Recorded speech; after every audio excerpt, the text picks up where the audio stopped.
All right, man, let's get this thing rocking and rolling, fight fans.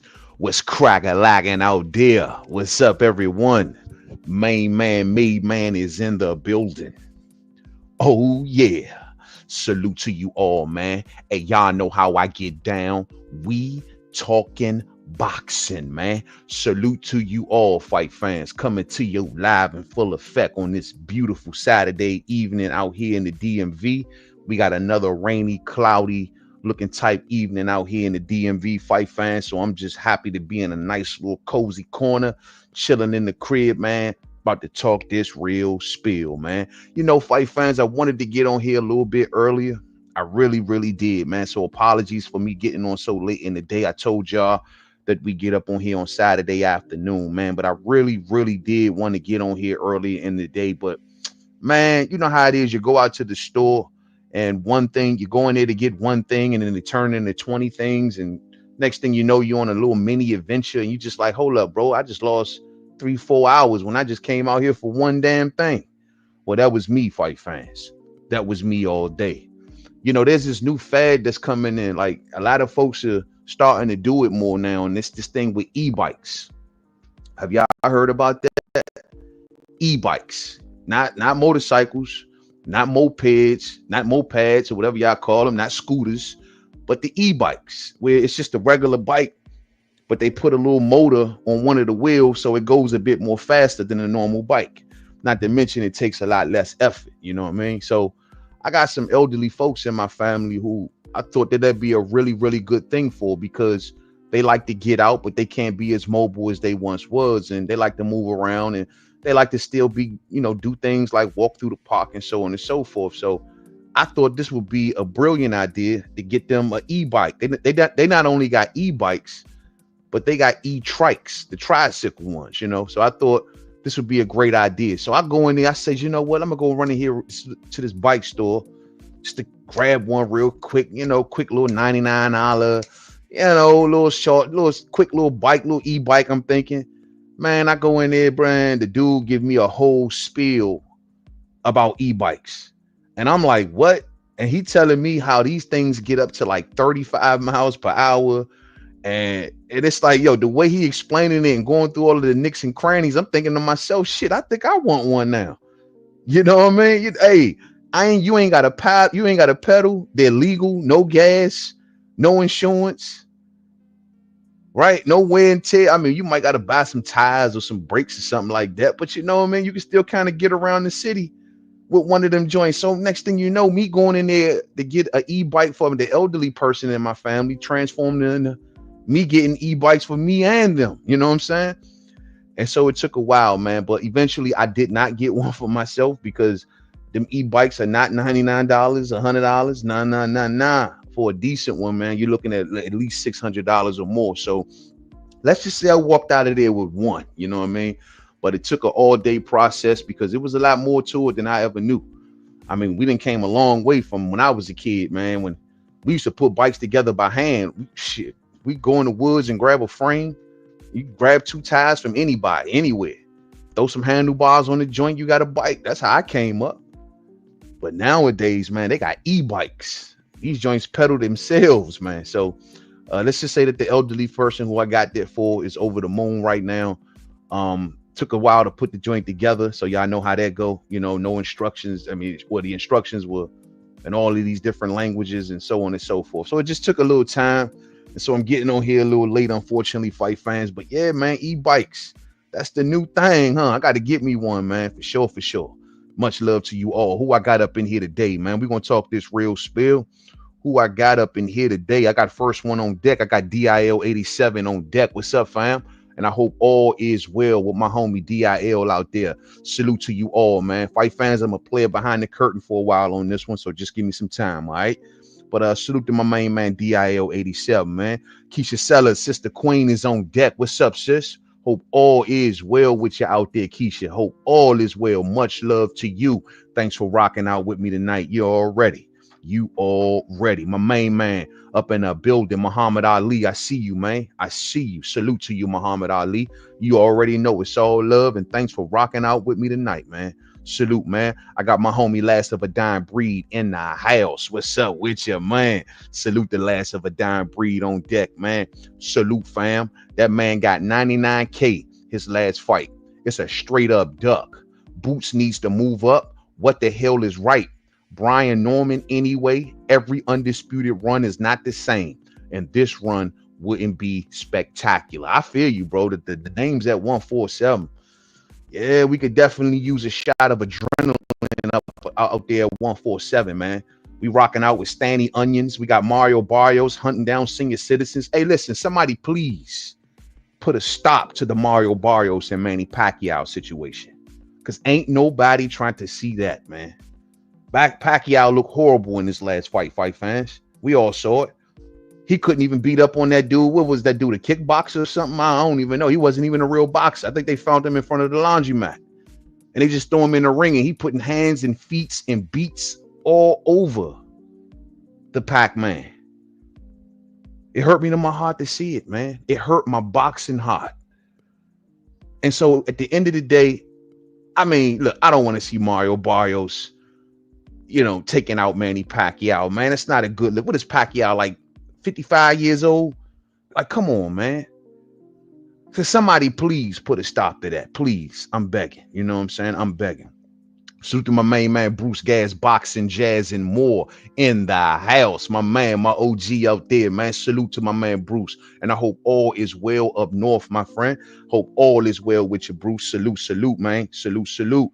For anyone wondering, we do got some fights on tonight, too. We got that Pacheco and Magic Sulecki fight going on tonight. It's not a high caliber fight, but if y'all want to, keep your eyes on this guy, Pacheco. I can't never pronounce his name. He's one of those newer guys on our radar. So if y'all want to check him on out, he should be fighting sometime tonight, man.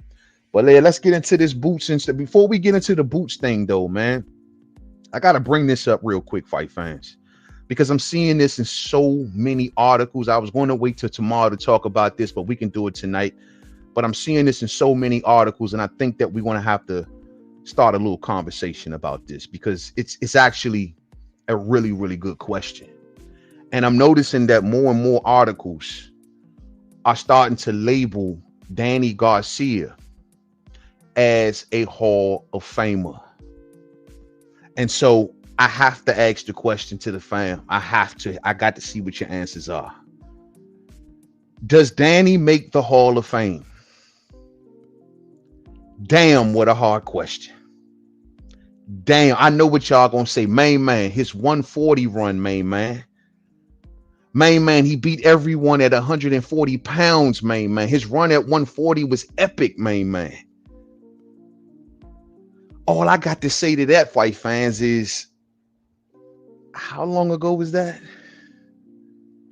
Damn. I mean, what are we talking? Let's look up. Let me look up Danny's his last fight at 140 pounds. What actual? We're going to see real quick. Let me go to Danny's record real quick. Oh my Lord, fight fans. This is actually a head scratcher right here, man. So Danny, let's see, that Rod Salker fight. Yep. Okay, so Rod Salker was his last fight at 140 pounds. So Danny left 140 pounds in 2014, fight fans. 2014 is when Danny left 140 pounds, and he's still been fighting ever since. And so that's 10 years ago. So are we going to induct Danny? I'm just asking a question. I'm not saying no one's right or no one's wrong. And I'm not saying that, he shouldn't know now. I haven't even drew a conclusion on it. I'm just asking the question of, are we going to have to go back to what Danny did 10 plus years ago and say this is why he makes the Hall of Fame? That's all I want to know. Because I want to know how many other fighters get this same kind of respect. It don't matter you lose within the 10 years. But 10 years ago, Danny had a hell of a run. And so he should be going into the Hall of Fame. I gotta tell you, bro, this is a really, really, really, really tough head scratcher for me, man. Last of a Dime Breeze says, Danny, with a win, yeah, I've seen fighters get in with less credentials, and I hope that Danny wins so Bud can move up and take that strap. It make Bud a 5-division champion, and ain't nobody talking about that though. Look at you with that insight out there, Last of a Dime Breeze. Great eye, bro. Great eye. That's facts right there. And that will be humongous, man. Danny and Bud in the end, rivals from the amateurs, finishing it off in the end. Boy, that'd be monumental. You almost do gotta wonder, is Bud keeping his third eye on that situation? You do gotta wonder that. You know what I mean? But then again, Danny may just, if Bud start looking Danny's way too much, make it public, make it known, man, Danny gonna start running under a rock, man. He's gonna start running under a rock. Danny is looking for money and big money only. He's probably looking at this situation with Laura, like, if I can, this is a good opportunity for him to maybe squeak past with a win, given Laura's age and so on and so forth. And he would then look to leverage that belt into something bigger. You know what I'm saying? That's I think Danny's trail. So it's not so much what's going. He needs that belt to leverage himself into the big money fight. You know what I mean? So that big money fight would show enough be Bud Crawford. It show enough would be Bud Crawford. But then again, we know that Danny don't got the cojones, man. He just don't got him, bro. He just don't got him. Salute to my main man, Muhammad Tola, pulling on through. What up, man? Salute to you, Muhammad Tola. Glad you can rock out with us today, man. Salute to you. Salute to you. Yes, sir. DIL87 says he lost to all of the good fighters every time that he stepped up. Terrence was the only Hall of Fame all-time great fighter at welterweight. Big Fish, aka Fish Boy, probably, but maybe. But Danny, no. And see, this is what I'm saying, man. It's like, look, if I gotta go back 10 years to make the case for Danny Garcia making the Hall of Fame, and I gotta disregard literally 10 years of his career, that's tough. That's very tough. Now, I don't know. And I know on paper, main man, he won a world title at 147 pounds. He beat Robert the Ghost Guerrero. So he won a world title. But bro, that shit is wiped out by the losses to Porter, wiped out by the losses to Keith, wiped out by the losses to Earl. The fact that he skipped over a whole 154 pounds and decided not to take no smoke at that division, fight fans, that hurts Danny. Oh, man, nah, that shouldn't hurt. No, that hurts, bro. You can't, you got losses when you stepped in there with smoke at 47. You decided to skip smoke at 54, so you took no losses. But that's still not a good look. It's still not a good look just because you ain't took no losses at 54. You skipped everybody. So the last time we seen you in there with elite fighters, you was getting smacked around. And that's just the facts of the matter. And so I'm supposed to forget all of this. Wipe it out of your mind, main man. Danny should go to the Hall of Fame because of what he did 10 plus years ago. And as a matter of fact, it's not even 10, because that was the last fight he had at 40. And that was Rod Salker. Let's go back to the last elite fight he had at 40. And it's up to y'all if y'all want to consider that Mauricio Herrera. Because if not, then we going back another year in 2013 to Lucas Matisse. Now, Lucas Matisse was an elite fighter. That's when Danny was doing his thing. The Mauricio Herrera fight, a lot of folks thought he lost. I still thought he lost. I've watched that fight now numerous times. I'm willing to give Danny benefits of doubts. But I've watched that fight several times, fight fans, and I keep coming back with Danny losing. So, in my opinion, so if you want to say the last elite fight that he won, that was Lucas Matisse back in 2013, fight fans. So now we in 11 years. I don't know if I can do it, man. That's tough, fight fan. Listen, his run at 40 was amazing. If he would have did what he did at 40 and retired at 47, Hall of Fame. No question. But you cannot ignore 10 long years. You just can't. No other fighter would get that respect. If this was Bud Crawford, Lord, if Bud Crawford had 10 years of losing to the best fighters and cherry picking, bum after bum after bum, Bud Crawford left 47 and went to 60 and tried to get the Canelo fight, everyone would have been, all hell would have broke loose. Oh, he ducking 54. Oh, he ducking Charlo. Oh, he ducking this guy, that guy. Meanwhile, Danny can do it and no one bats an eye. And they came from the same weight classes, fight fans. These are the rivals. It's hard for me, fight fans, knowing the 10-year gap of not giving us a big win, losing to the best guys in their 10 years, skipping over 154 pounds, and to put a cherry on top of this Sunday, staying away from your rival in Terrence Bud Crawford.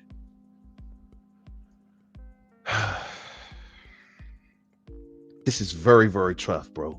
Very, very, very tough. It's hard for me to give it to him, man. It really is hard for me to give it to him. I'm gonna sit this out here in the chat for anybody that want to come through and chop it up.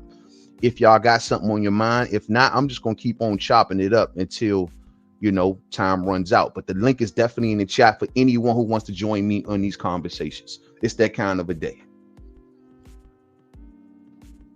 But let me just say, man, and I'll keep, if y'all can remind me to keep reposting it, because I know sometimes those links get pushed up in the comment section. So I'll keep reposting. But at the end of the day, that's just the cherry on top to me. So I think about all of these things in succession, and that's just a little too much, man. And so my question is to y'all fight fans, and maybe some of y'all feel this way. If he defeats Erislandy Lara, do you think that's enough to get him across the finish line? I don't know. That's tough. He loses to Lara. Man, listen, bro. Like, nobody shouldn't be mentioning the words Hall of Fame and Danny in the same sentence. I'm sorry. He loses to Lara. We can kiss Hall of Fame ambitions bye-bye. For sure, for sure. We might can debate it on teeter-totter it now. Like, I don't know, man. He loses to Lara. Fight fans, we got nothing to talk about here. We got nothing to talk about. It's already too much as it is. Most people would not get away with the shit that Danny has gotten away with. The fan bases would have been, man, what? Burying that fighter. Burying him. And so it don't change for Danny, in my opinion. It just doesn't change. You know what I'm saying? Bobby, what's up with you, man? They should have lost less money. The Saudi prince should have lost less. My guess you're talking about the Boots and Brian Norman thing. And we about to go there in a second. But just to know, for anyone, I've seen this floating around, man. Like, I don't understand why people are looking towards Turkey for that situation. Like, what does any of this have to do with Turkey Al-Sheikh? Now, here's the question. If Turkey gets involved, Turkey takes it back to his card. Turkey gets involved, this shit going on Riyadh season, not Matchroom on DAZN. It's going to Riyadh season. This is not Riyadh season's business. I don't understand what we get in this, that every little thing now that goes, 1 minute we don't want Turkey taking over other promoters' business because he would do a takeover and everyone's afraid of Turkey's takeover. So when Turkey pulls back and says, I'm going to let these boys handle their own business, he's wrong for that too. No. This is Eddie's business. It's Eddie's job to figure out how to get Jaron Boots Ennis the fights and secure the fights. You turn to Turkey when you want to give your fighter to Turkey. That's how that works.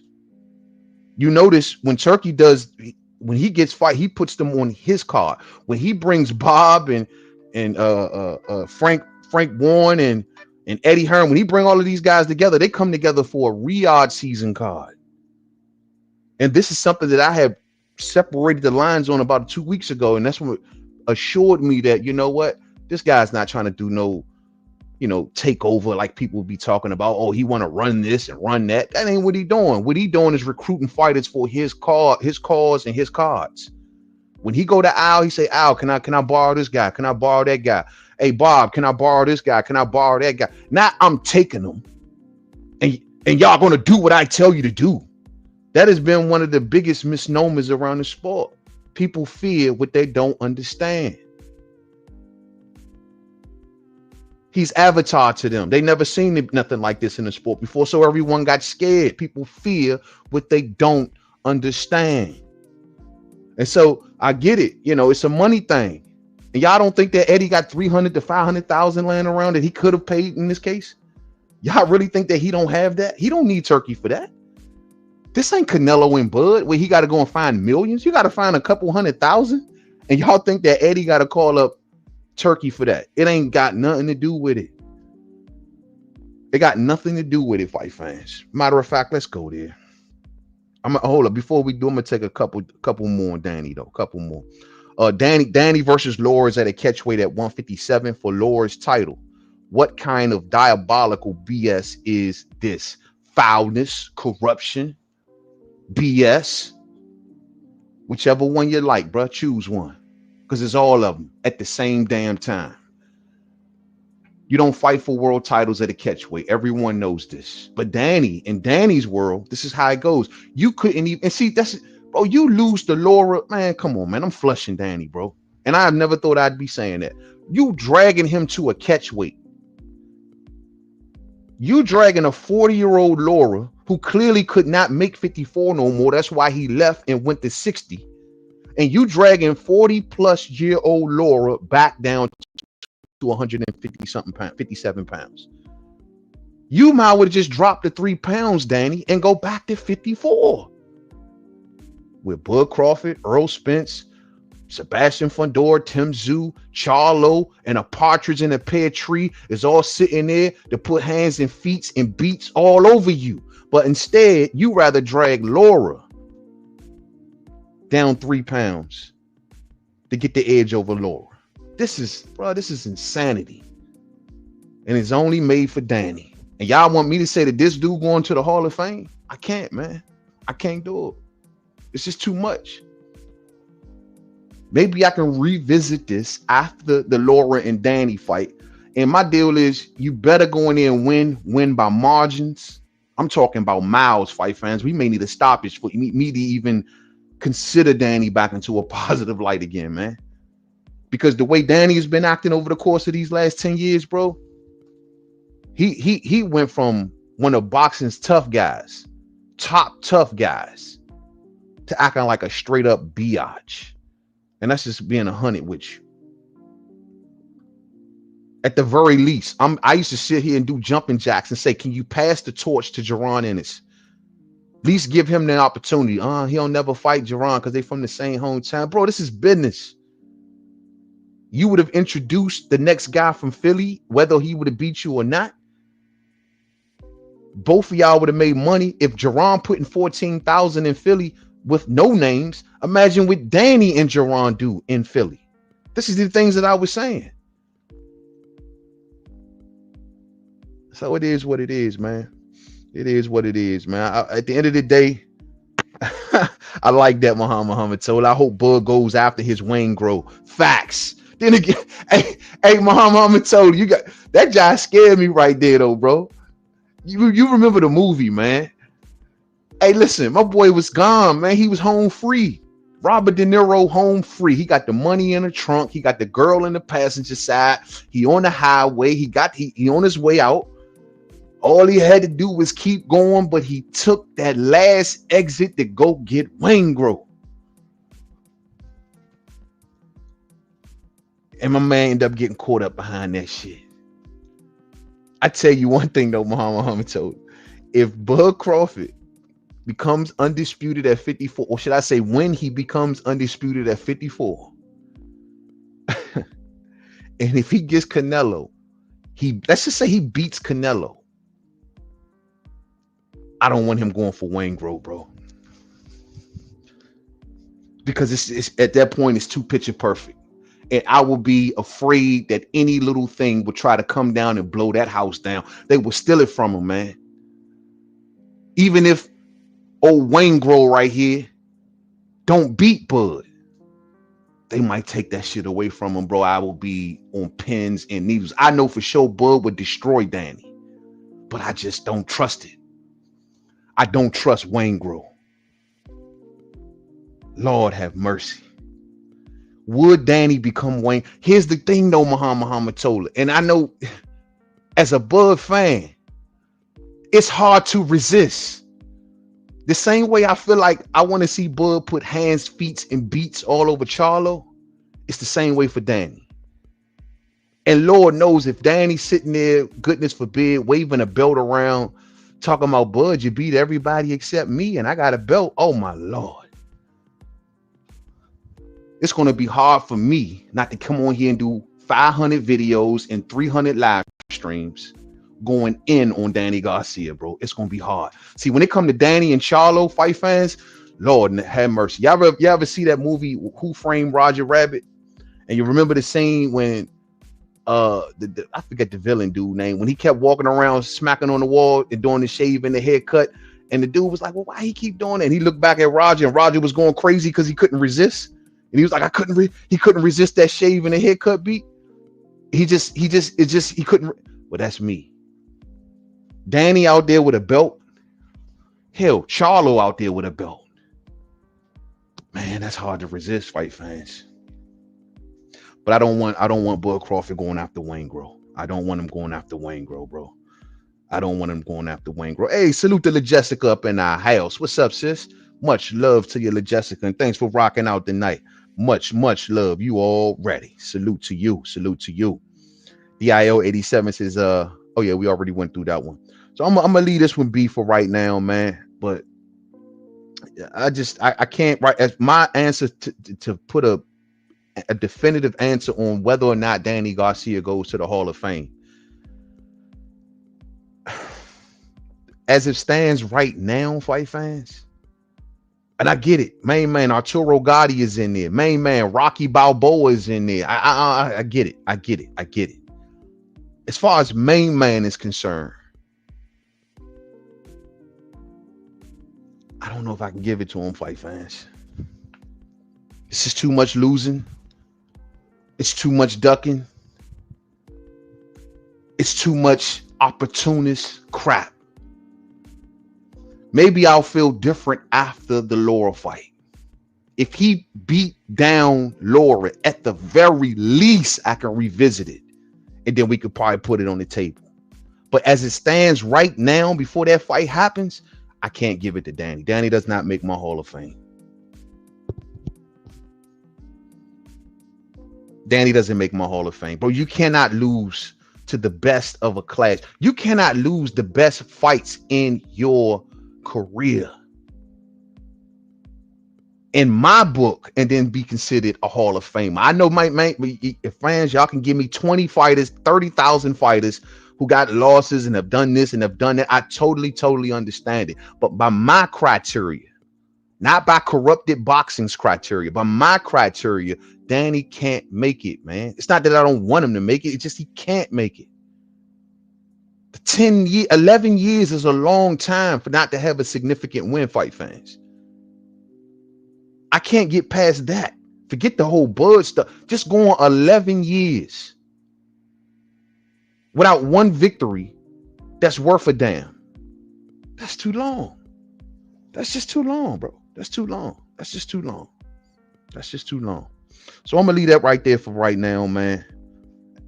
Y'all may feel a little different, and it's totally fine. You know, if you feel different, that's totally understandable. But my criteria, and if you do feel like Danny can make it, I would love to hear your explanation. You can put it in the comment section, or you can click the link and come on. You know what I'm saying? But I just don't see it, man. Maybe it's something I'm not seeing, fam. Maybe it's something I'm not seeing. So let's go here, man. Let's go here real quick, fight fans. Let's go here real quick. Main man, they let Danny in. It will further diminish the relevance of the Hall of Fame. Agreed, Muhammad told. They will have to give a thorough explanation. That's why I say he would have to give those people that Laura win to make them have some. They can't run around and say, well, he beat Zab Zuda back in 2012. And he beat Eric Morales back in 2011, 2012. We can't do that, bro.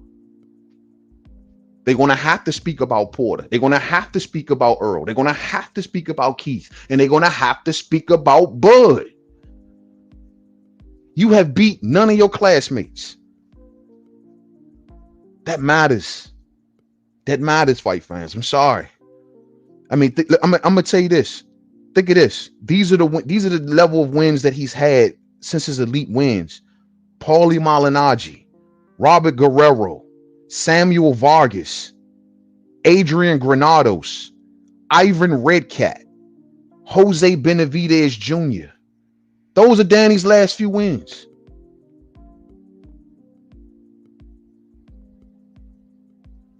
I'm sorry, man. I'm sorry, fight fans. I can't do it. I can't do it. Let's move right along, though. I want to get to this Boot story, man. So let's get on over here to the Boot story. So it turns out old Boots is becoming a boogeyman. Get the hell out of here. They say, yo, man, Boots is the next Bud. We all know that Bud has been one of the biggest boogeymans in boxing. We all know that Bud has been one of the biggest boogeymans in boxing. Say that fast 3 times. And so they say that old Boots is now starting to become a little boogeyman. And at first I was like, nah, y'all can't be talking about Boots. They can't be saying Boots is a boogeyman. Not after what I seen how he performed. Not after I seen how he crossed his arms and turned into a 5-year-old on Christmas morning kid in front of Bud Crawford. Oh, that's Bud. Oh, Bud. I'm just a fan, Bud. I didn't mean any of it. You know what I mean? I'm a fan, man. I said, that guy's a boogeyman? They like, yo, man, that guy's a boogeyman. I look into this Brian Norman situation, fight fans, and I must say, I draw the conclusion that Jaron Boots Ennis has officially entered boogeyman status. Welcome to the club, bruh. Welcome to the club, man. Brian Norman Jr. and the Normans were totally wrong, fight fans. Let's get it from the jump. There's no way that you prevent yourself from going for the greatest opportunity that your career has ever seen for $300,000 to $500,000. That's what it all comes down to. So y'all may say, well, man, well, Eddie could have found the 3. He gave him 1.7 million. He gave him 1.7 million. Brian Norman has never uttered those words in the sport of boxing his entire career. He's never said the words million. You go from making what somebody said earlier, 99,000. You go from 99,000 to 1.7 million, and people are out here saying that Eddie should just give a little bit more. Oh, hell no. Eddie has done, and we normally got a lot to say about Eddie Hearn, but in this case, I have to side with Eddie and Boots. Eddie is not responsible because Brian Norman has a 25% obligation to Top Rank. And let me say this, fight fans. We need to stop getting brand new about this shit. See, the Normans need to understand something. We've been doing this for a long time, homies. If you don't think that fight fans know about all of those expenses that you ran down, if you don't think that content creators have been factoring these type of things in for years, you are sadly mistaken. You don't think that when we say 1.5s and 1.7, we don't know all of the shit that y'all got to pay? We don't talk about that shit because it's not our business. No one does. The same way that no one talks about taxes. That's your business. That's for you to sort out. You can't go to your promoter and say, Bob, can you help out the situation? Nothing. It's all got to be on Eddie after Eddie then rose his price not once, not twice, but 3 times. Get the Normans up out of here, fight fans. Get the Normans up out of here. Oh, well, Eddie's being cheap, man. He ain't being cheap. He done tripled this man's asking price. Oh, he's not going to walk away with $1 million after all of the expenses, so he can't take the fight. Well, that's on them. That's on them. And now Eddie Hearn is to a position where he don't want to hear it no more. He probably like, no, bro, y'all not gonna make suckers out of me. I'm not. Y'all not my fighters. I don't have to cover your quarter for you. If you listen, I've covered your quarter. Matter of fact, no, fuck all that. I've covered your quarter. You might still walk away with 600,000 to 800,000 out of that fight. That's good enough. That's good enough, fight fans. I'm sorry, not when he's coming from making 99, 100,000 a fight. And so Brian Norman blew it, man. Over 300 to 500,000. You supposed to suck that up, bro. And if you don't, for you not to have sucked that up, that makes me go, you didn't want to fight. It's no way I believe it. Bob Arum ain't got nothing to say to no one. Now we all know what the real reason here, right? There was really nothing that Eddie can do. Eddie probably was even playing the game. Eddie got his boy looking good in all of this mess. See, Eddie knew exactly what he was doing. Could Eddie have gave him the 300,000? Possibly. Yeah, I think so. The 500,000? Yes, sir. Without a doubt. But Eddie knows, I'm going to play this smart. Y'all not going to call my bluff. Y'all in the mix and you don't even know it. I'm not doing that fight. Eddie had no intentions on doing that fight. But what he did get a lot of free publicity for Jaron Boots Ennis in all of this. They had no intentions on doing the fight. Why do y'all think that Bozy didn't really know about it? They knew the direction that they were going into. And they knew that Bob would not okay this fight. They know this. So what Eddie did is give him a little bit more, and a little bit more, and we're going to drag it right on up to this purse bid when I can't deal with you no more. Oh, just the timing is just so coincidental. But meanwhile, Eddie then found the way to build Boots and Karen. And people can say that's a crap fight. Sure, we're going to all say it's a crap fight. But now we've said it so much. Guess what? A lot of us is going to tune in. Brilliant. Simply brilliant. And he used the Norman's dumbasses to make all this happen, when all they had to do was call the man's bluff. That's it. Eddie would have been out this thing waffling. He'd have came up with some new crap excuse, right? That wouldn't have made no sense. Putting the duck ball back in their court. He would have came out with some, we've already told Karen that we were going to do the deal, and it's nothing we can do at this point. The sanctioning bodies have already started printing up paperwork, He would have came out with some dribble, but it would have took that dark cloud off of the Normans. Y'all are young. Y'all must be new at this. Ain't playing the game the right way. Y'all was supposed to call his bluff. Everyone knows that Top Rank, or any promoter for that matter, if you leave your outfit and go somewhere else, they're going to hit you with a fee. The most recent times we saw it was in the Teofimo Lopez situation, or for in the Vasil Lomachenko situation when Bob sent Lomachenko over to the zone. Same thing. Everyone knows this. That's something that the Normans should have known. You should have factored all of that shit in, bro. Norman should have took then for them to come back after the fact and say, oh, we accept the 1.7 only if it happens in Vegas. Man, stop it, man.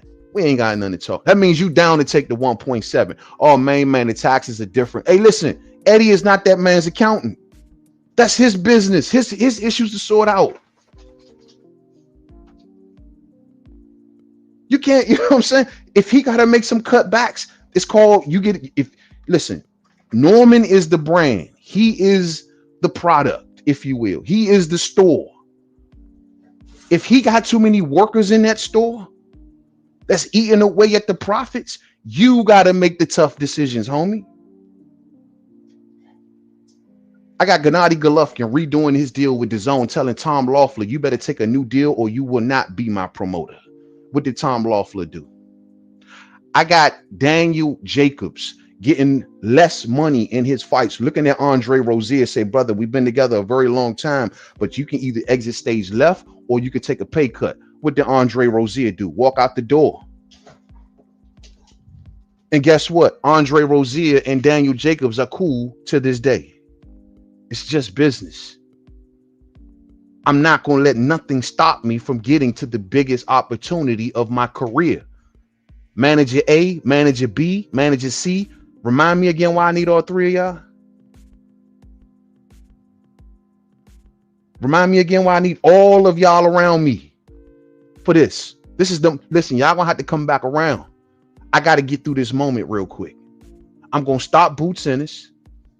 I'm going to get his belt, become the only unified champion at 47, charge my own prices, and bring everybody back on ship. That's Norman's decisions, fight fans. It's not Eddie's. It's not Boots. It's not Bosie's to decide what he should or should not do to cover all of his expenses. They don't work for the Normans. Not to mention he is the Z side. So for him to even get this consideration, it's still damn good. I would have called the bluff at 1.7. You know what I mean? I would have called it at 1.7. Real spill, bro. You should have 1 point when you reach 1.7 for you to think in your mind, oh, I need 2.2. Oh, I need 2 million. Brother, that's close enough. Eddie, like, dog, you done came to me 3 times asking for an increase, and I gave you one every time. And now you want more when no one knows who you are. And then you talking about go to Vegas, and who the fuck gonna show up in Vegas for y'all fight? When Boots putting 14,000 in Philly, who the hell gonna show up in Vegas? You think that them 14,000 in Philly gonna travel to Vegas? I think not. I think not, fight fans. So then you just can't be content with the money. You got to tell them, oh, bring it to Vegas. So you're going to tell Eddie, the man that's putting up the money, Boots, the man that's putting up the fans, to pack it up and move to Vegas and fight him in Vegas. Who the hell are you?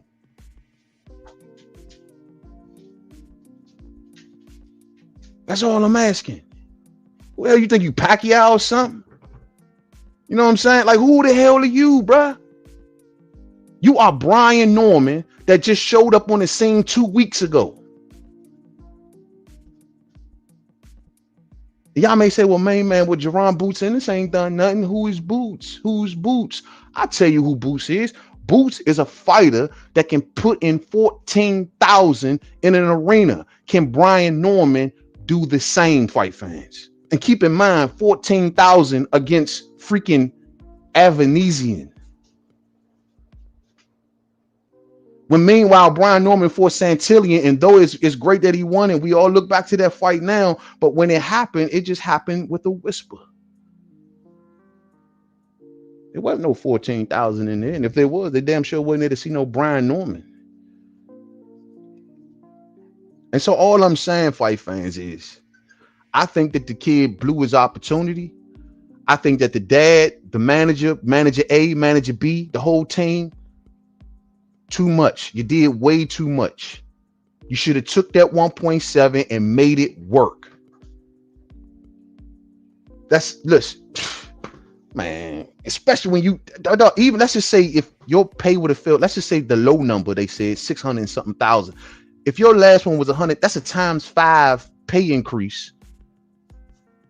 How much, what do you want? A ×20 pay increase? A ×10? You getting a 5-time pay increase. Brother, I would love to go into work one day and my boss tell me I got a 5 times pay increase. You think I'm gonna sit around and say, well, you know what? That's all good and everything, but I wish it would have been 8 times.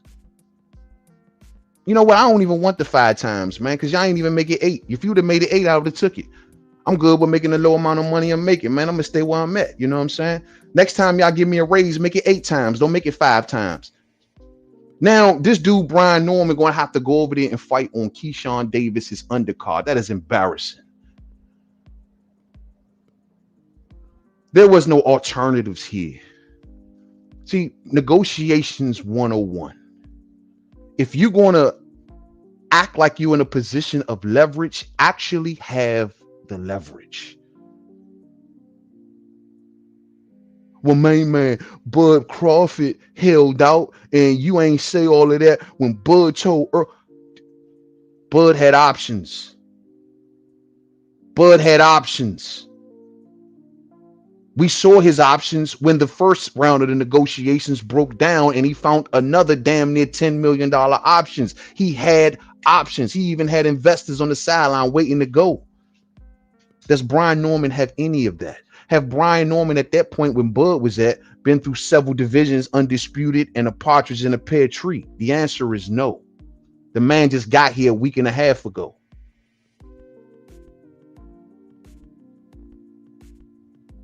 I'm sorry, fight fans. I'm going to side with the Ennis on here. So, welcome to Boogeyman Land, Jaron Ennis. Welcome to Boogeyman Land. Now, Jaron ain't got a clout chase Bud no more. You've grown out of Bud's shadow. Bud got declared a boogeyman very early on in his career. He really did. And so is you, Jaron Ennis. I see you make something happen with it, man. I see you make something happen with it. Boots could have gave that extra 500,000 out of his purse. You got to make sacrifices the way Devin did with Kambosos.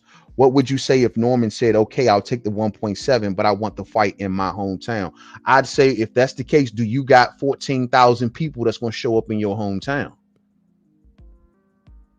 Boots has been a proven draw. He may not be proven actually in the ring, as a lot of people say, but as far as on the drawing level, Boots has been proven to be such on a couple occasions at this point. Norman isn't. So if you want that high amount of money, the question is, who the hell gonna come and see you fight? That's what it comes down to, bro. Boots Ennis should not have to give up nothing else to no damn Brian Norman. No, the hell he shouldn't. Brian Norman has gotten a times, what? If we're gonna go up to the 1.7, brother, how much is that's a times 1,000 pay increase, bro? Boots ain't got to give up another dime. Neither does Eddie. That's the limit. They've reached their limit.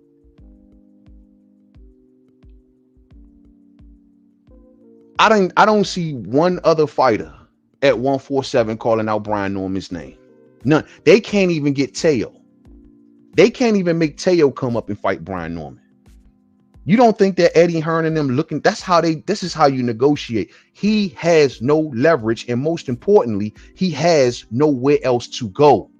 So you need to take this up your stock and then create your own place to go. But now you back into a corner and you're going to be backing into Keyshawn Davis's undercard, fighting whoever. It ain't like you had alternatives, bro. That's you deal the way that the Normans was talking and dealing, like they had options, like they had a plan B, or we don't need Boots and blah blah blah. That's how they were acting, bro. They actually probably even started out negotiating well. For Eddie to come back 2 or 3 times and still give him a pay increase, they were on the right track. The problem is they went too far. They done too much. They done too much. And they and the Normans stated that their goal was to get over $2 million or over. Well, at 1.7, bro, that's close as hell, man. That's close.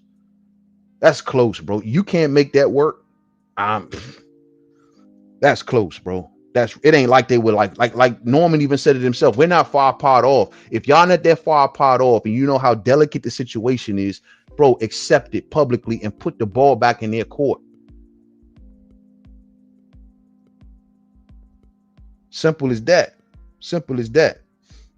Simple as that, man. Simple as that. It don't make no sense, sis. I can't. And listen, we need to keep another thing all the way funky tonight also, fight fans.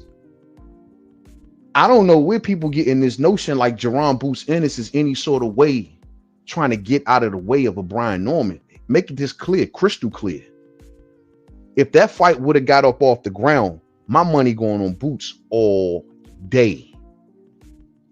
This is not the kind of opponent that Boots Ennis is like, oh shit, he's tricky. Oh snap, he brings pedigree. Oh snap, there's so much to watch out for. I've been watching Brian.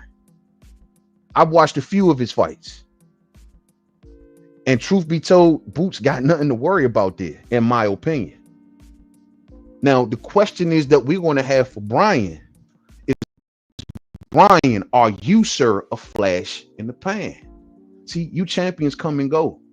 It's a bunch of Buster Douglases. It's a bunch of Buster Douglases through the years. Flashes in the pan, you know what I mean?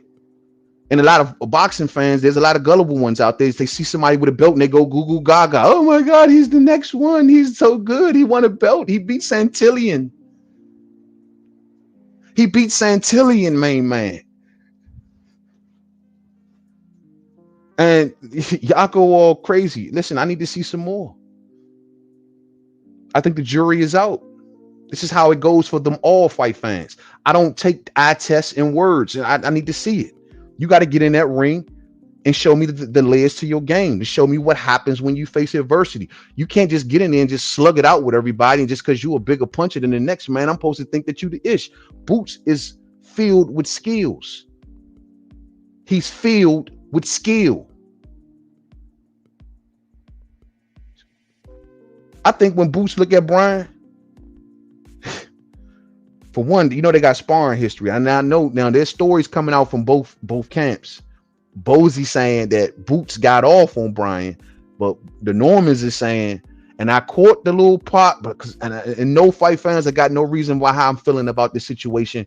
But yes, I did catch the part when Brian Norman was speaking to who was he speaking to? No, I'm sorry. Bozy Ennis.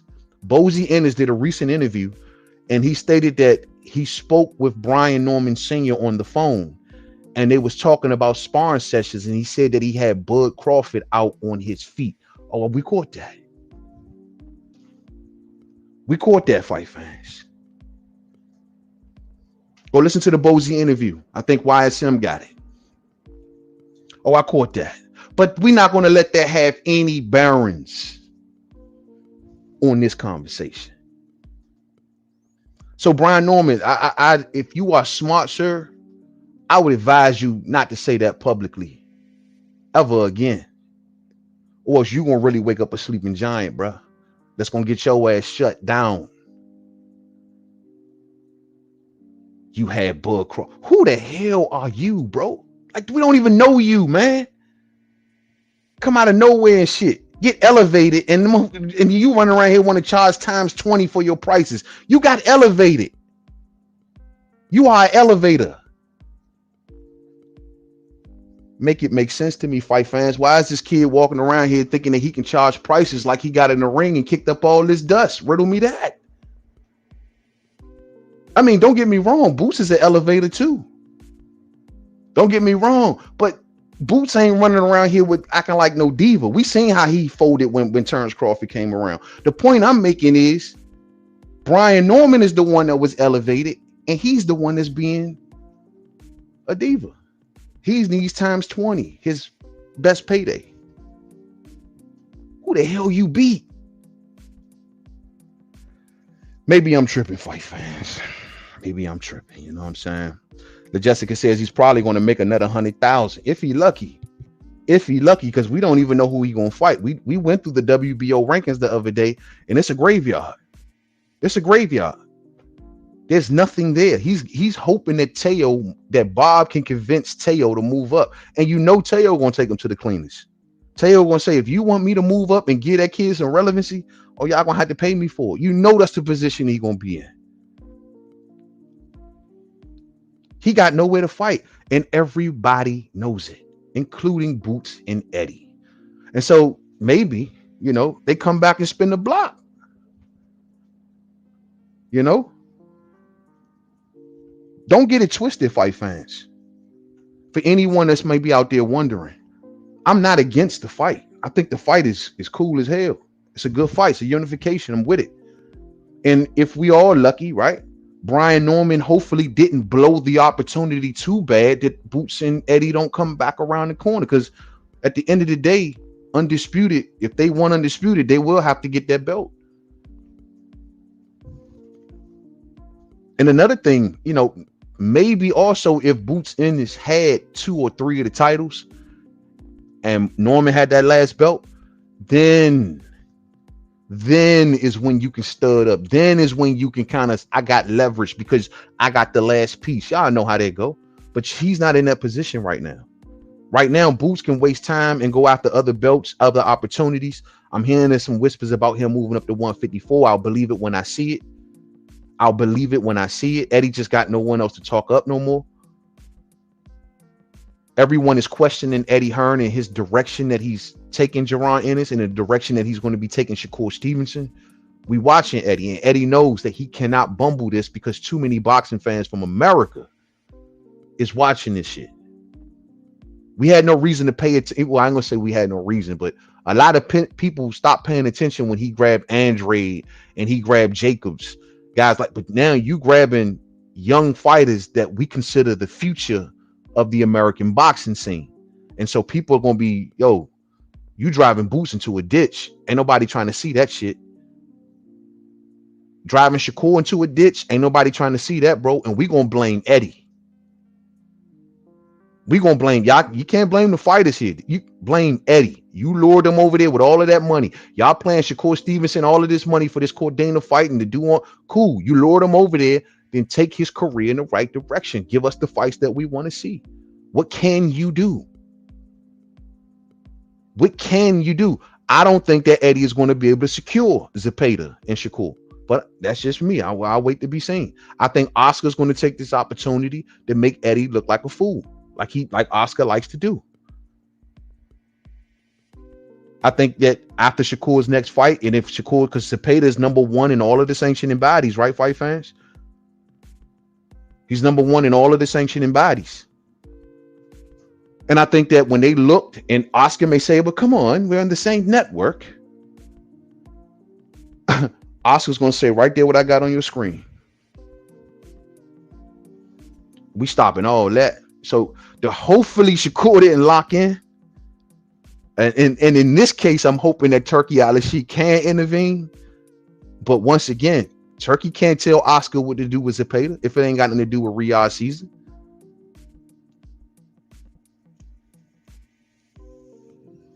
So if he's telling you, you got to rock. What did Bob Arum say to Devin Haney before he came over there and got the Cambosos fights in the Loma fight? You signed with the wrong promoter, kid. When Devin was going back and forth and all of that shit, and Devin wanted some other fights that he wanted the Teo fight. He wanted the Shakur fight at the time, or allegedly. And Bob told him, you signed with the wrong promoter. We can do the fight easy. But you signed with the wrong promoter, kid. You know, so I hope Eddie doesn't drive Boots and Shakur into a ditch, man. That will break my heart, bro. That will break my boxing heart. Let's see here.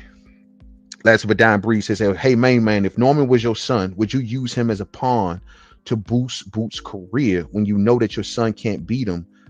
The belt more important than that, the 1.7. If I know that my son can't beat Boots, then I'm gonna tell him to shut the fuck up. We're going another route. We're gonna sit here, we're gonna spread our brand. We ain't gotta be known for clout chasing and all of that. We can get out here and let our fists do the talking. We got a belt now. We're gonna get out here and we're gonna get on our soapbox. We're gonna, same way he jumped on 100 platforms, we're gonna go through the platforms, we're gonna get our name out here for what we doing. It ain't gotta have nothing to do with Boots. And guess what? If Boots want to be undisputed, he gonna see us anyway. Not let me come out here and write checks that my ass can't cash. That's not how you get things done. That's how you get thrown in the clown lane, bro. So if that's my kid, I'm gonna ask him, do you want this fight or not? And if he tell me yeah, then we going smack at it. And we taking no shorts. We'd have got to that 1.7, it'd have been a deal. It would have been a deal. And we would have made that 1.7 work. That 1.7 would have had to work. Somebody about to roll. Hey, do I need you, bro? What you do? You be driving the cars? You be cleaning the cars? Man, we holler at you, bro. What you do again? You be rolling the blunts, man. We holler at you, bro. Why my man got 4 managers? I don't need 4 managers. All we need is 1. We holler at all 3 of y'all. We holler. Matter of fact, it should be only 3 of us it's only 4 of us on the team. The father, the manager, the cut man. That's it. The rest of y'all get ghosts. Shit. I'm telling you. The rest of y'all get ghosts. And guess what? Junior would have been clearing $1 million. Everybody would have been taken care of in the circle. It would have been some unhappy faces, but they would have been all right once you brought them back on the team with 2 belts. You know what I'm saying? That's how I'd have did it, bro. But I wouldn't have told him to jump out here. A, I wouldn't have been. I wouldn't have been. Because according to Eddie Hearn, he never even. I don't know who's even doing the negotiation. Eddie said he never even talked to the manager, but the manager claims that he's the one that's doing the business. The father claims that he's doing the business, but Bozy didn't know that the father was involved. Bro, it's starting to really look a little janky. It's starting to really look a little janky, to be honest with you. And this is all, I think, to a certain degree, being done by design. Once again, Eddie Hearn knew that he wasn't going to make this fight. Eddie Hearn knew. I'm sure he talked to Bob well before this all got underway. And Bob told him, no, I'm saving that belt for Teofimo. And so Eddie just played with it and played with it. And now we doing live streams on Jaron Boots Ennis, calling him a boogeyman. Eddie is really good at what he's doing, bro. I got to give him credit, man. Eddie is really, really good. Really, really good. Wasn't it rumored that he was the one that broke Spence's ribs? Yeah, there was a lot of little rumors out here. Somehow he broke Spence's ribs. He had a lot to say about when he was going down there. I mean, listening to Bozy though, Bozy claims that none of that shit ain't happened. Bozy claims that he got text messages from the Normans talking about some Boots Ennis beat his son's ass and sparring and all of this. I mean, the Ennis is telling a different story. So I just hope that the Normans are not clout chasing and lying at the same damn time. This will be a terrible introduction to the boxing world, bro. You know what I'm saying? Yeah, he folded. Will we know he folded like a lawn chair? We still got that picture like a lawn chair, bro. You know, I like Boots, man, but when Bud came around, boy, that energy changed up quick. My boy felt like a kid on Christmas morning. Oh man. Look, he probably said, gee whiz, Bud. Gee whiz. He turned into a 5-year-old kid saying kid words and shit. Gee whiz. It's Bud Crawford. The guy that everyone says that I'm going to be like one day. Bud walked up to him with that grown man pressure. Man, Boots Ennis, man, turned into a 5-year-old, bro, right before your eyes. The only thing he wasn't doing was sucking his thumb. I say, damn, bro, Bud be pulling up on these Bammers, and these Bammers get the energy changed. Man, I ain't got that picture no more, man. Y'all lucky, man. My boy crossed his arms, folded his arms, is all in just a little the fanboy position, like, you know what I mean? It's all good though, man. I'm gonna be rooting for Boots in the future, bro, for a very long time. The only thing is, I know a lot of people are saying he should move up to 154 pounds, which is true. But Jaron Ennis knows what he wants to do, and he knows what he can and cannot do. So if you feel like he want to take over 47, it is what it is. You know what I mean? It is what it is. Boots is a promotional partner. He got say Boots for the mandatory and has to fight another. Ain't nothing to watch yet. No. Eddie Hearn has an obligation, bro. He has listen. All of these ambitions. It was Eddie Hearn telling us for the last couple months that Jaron Ennis is going to remain at 47. That Jaron Ennis wants to go for undisputed at 47. This is what Eddie was saying. When we got this that came out a few weeks ago, where is it? When we got this that came out a few weeks ago, right? When Turkey Al-Sheikh was looking to do this on a Riyadh season card between Bud and possibly Boots, we got Eddie Hearn running out here saying that no, no, we don't want to fight Bud. No, we're going to stay at 47. And we're going to do our thing at 47. That's what Eddie was saying. So if this is the route that y'all are taking Boots, and this is what he wants, when Turkey was down to throw up the money, then this is what they want. And this is why I don't really entertain any more talk about Boots and Bud no more. It's been proven to be a fraud. Y'all just been taken for a ride. You know what I mean? Now there's a flip side to this coin that I'm also seeing emerging too. And a lot of y'all think that Eddie Hearn may be just running game. I think so. I think there's a little bit of that in this. Main man, Eddie Hearn be lying. I can't believe nothing that Eddie say, main man. Well, one thing that we do know is true is the 1.7 million. We know that to be true. We know that to be true that Eddie Hearn raised the price on a couple occasions. We know that to be true. You can't blame Eddie for that. And on top of that, you can't blame Eddie for responding to another fighter from another network or another outfit. He done the promoter work. The Normans just didn't accept, man. They didn't call a bluff. Boots would have been out here looking real bad, bro. If Norman would have said, I accept, let's go. I'm ready. Just give me the date. If they would have came out like that, Boots would have been pinned to a corner. Eddie would have been out here still talking about some, oh, we got a purse bid and we can't do nothing. Sorry, it was too late. But it would have still looked bad on Eddie and Boots at that point, in my opinion, you know. Junior says, yo, Boots versus Kern is going 12 rounds. Prediction. I think it's gonna go 12 again too, man. I hope Boots surprises us all and maybe cut the ring off a little bit more effectively this time. And maybe, you know, get in there and cut that ring off properly and stop him. I mean, once again, this has been Boots' most critical performance. So he got actually another chance to make that right.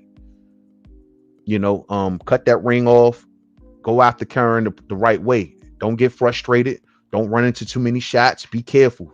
Use educated pressure. Break him down from the outside. Cut that ring off. Meet him at points. I mean, it's never easy when you got an opponent that's coming to survive. I totally get it. But at the end of the day, I mean, fans are going to honestly criticize Boots because we don't give two shits about Karen. But we don't care about Karen Shaka Khan. Like Karen Shaka Khan can go in there and do whatever he want to do. But in Boots' case, like everyone is watching him. You know what I mean? How you do, how you perform. Not Karen Shaka Khan. That was the second time that his little boy Boots. The first was on the phone with Gilly and Wallow. Oh yeah. That was priceless right there, bro. That's why I fucks with Bud Crawford. That's why I've been rocking with him for so long. I can relate to a cat like him, man. You know what I'm saying? Like he don't back down from nothing. He don't back down from nobody, bro. Walks into the fires. You know what I'm saying? I always told people him and Earl could have did a million. Easy work. If they would have put that fight on right after that moment in the hallway, they would have done a million. PBC hurt that fight by dragging that shit out. Bud did his part. He got the streets talking. He took over the sport of boxing with that topic. That's why I fucks with him, bro. But he put Boots on Front Street in that interview, man. He like win. And when Boots said we've been trying to fight you since 2019, it was like, oh, bro. Why would you even say that, bro? You wasn't even on the freaking map. Our main man was here in 2019. Boots wasn't on the map, fight fans. Nowhere near the map. Wasn't nowhere near the map. We were barely even talking about Boots. Come on, bro. If Boots give up his belt on Monday, the day of the mandatory is Karen versus Ben for the vacated belt. That, you know what? That's interesting because Conor Ben is in the next position. I think in Conor's case, man, it's just the fact that his drug scandal, bro, it still ain't all the way clear. I don't know when or who Conor Ben is really going to fight. I know him and Boots are on a collision course, and I think that Eddie would do that fight. I truly do. It's an in-house fight. It's a stable fight. It'll be Conor Ben's biggest fight. I know that Conor gonna get smoked by Boots, but it still will be a big moment for Matchroom. And I think on the strength of that, Eddie would do that. I mean, for Conor Ben to get as high as he's gotten in the IBF when he's fought nobody, that should tell you a lot. He's not that high in no other sanctioning bodies. No other sanctioning bodies. But if Boots was to vacate his belt on Monday, will Conor get it? There's a chance. There's definitely a chance. Oh, snap. That is definitely a chance. But then again, hold on. No, No, now that I think about it, no. The answer is no, because you got to at least be declared the mandatory first. Just because Connor is rated higher than anyone in the IBF doesn't automatically make him the mandatory. And the IBF is very funny when it comes to their mandatory. So if you're not actually designated as the mandatory, if that champion vacates, then no, he's gonna have to fight for that. See, when Boots got it from Bud, he was in the mandatory position at that time. And a matter of fact, even took a step aside situation to allow Spence and Crawford to go forward. You know what I mean? So, he was supposed to get the winner. At least that's the deal that he cooked up or whatnot, but he was already in that position. In Connor's case, he's not been named a mandatory. He's just, I believe, like the third contender or something like that. You know what I mean? So, but I'm sure Eddie could pull some strings and get Connor into an interim fight or an eliminator of some sort. That's pretty much all it would take. You know what I mean? Connor is at the very least will have to fight an eliminator of some sort to be declared the mandatory, but he's not quite the mandatory, just the highest rated contender. So because Boots and Bozy are respectful people and didn't try to turn Bud's night into theirs, they folded. That's some stupid ish to say to this day in their back and forth on Twitter till now. Homie, when Boots was in Philly and Bud was right there, like we saying on the Gilly show, you know what I'm saying? It was a lot of tough talk. It was a lot of, oh, we tried to call you out and all of that until, Bud busted his bubble. I felt none of that kind of energy when Bud was in his face. I felt none of that kind of energy. What do you mean not ruin Bud's night? How the hell you think he's supposed to get a fight? He's supposed to be nice to Bud to get a fight? No, you're supposed to ruin his night. What are we getting this shit from? This is boxing, fight fans. He was supposed to ruin his night. Run up in the ring. Funny. After his fight and Earl Spence Jr. was in the ring and was ringside, he called out Earl straight to Earl's face before Earl ran up out of there like Speedy Gonzalez. But he called out Earl. We want to see that same energy towards Bud, but we can never find it. You talk all that. I wanted you since 29. When you was in Philly, you face to face with Bud, and you see the type of time Bud was on when he walked through that joint. You could feel it. All Boots had to do was kick up some dust. But instead, he folded his arms like a Cabbage Patch doll. I'm gonna be respectful tonight. I'm gonna be respectful. Okay, you be respectful, but everyone knows if you want to wind Bud Crawford up, if you want to get under Bud Crawford's skin, you got to do this. Be the challenger sometime. Be the challenger sometime. Be the challenger sometime. Be the challenger. You got to call that man out. You got to get under Bud's skin. Bud responds to stuff like that. This is that kind of fighter. He don't take no shorts. I remember when Kell Brook took that trip over here. When Brook came looking for Spence, but he ended up finding Bud, and Bud stepped to him, you gonna make weight? And your man Kell Brook couldn't even look at him in the eye. It's not about weight. It's not about weight. It's not about weight. Bud stepped to him ASAP. You gonna make weight? What's goody? All up in his personal space, the whole 9 yards. That man couldn't even look that man in the face. It's not about weight. That's what I'm talking about. See, that's how a real boogeyman moves. So, Lil Boots. If Lil Boots is going to be a boogeyman, because I don't want to call him the little boogeyman. If Lil Boots is going to be a boogeyman, fight fans, then someone has to teach him how to be a real boogeyman. Not when you see another boogeyman.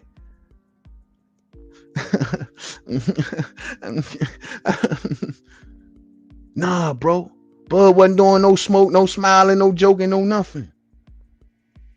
That's how boogeymen really move, homie. That's how boogeymen really move. not fold. Fold your arms, laugh, giggling and shit. Nervous energy. Hell nah, bruh. Hell nah. So to my homie Damone up in the building. What's up, bro? What's up? What's goody? What's goody? Boot still haven't fought a real opponent, wasting away his prime years at 47. Move up where the real smoke is at 154. Well, that's what boogeymen do. Now I'm giving him the credit of saying, listen, you scared the hell out of the Normans. You scared the hell out of the Normans. The Normans didn't even accept their biggest payday. That shows me that Boots is some kind of a boogeyman. But if you are really some sort of a boogeyman, then come up there where the monsters at. Come to the monster mash.